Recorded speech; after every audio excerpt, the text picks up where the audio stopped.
Hey guys, Brian here Guess who's back? with another foundation repair tip of the day.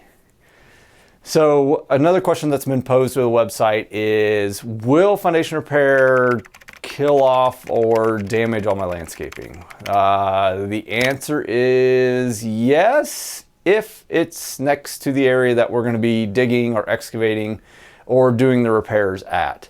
If it's on the completely other side of the house, or not anywhere near the house, then we won't have any sort of effect on that landscaping. The only thing that may come into play is if you have a massive tree that's a couple 20, 30 feet away and the root systems get near the area, then we will have to address those roots and root barriers and things of that nature. But if it's not in the immediate area where the repairs are, more than likely we won't have any sort of effect on your landscaping. So hopefully that helps you out, and if it is in that area, be prepared just to buy new plants or bucket up the ones that you have there if you want to keep them.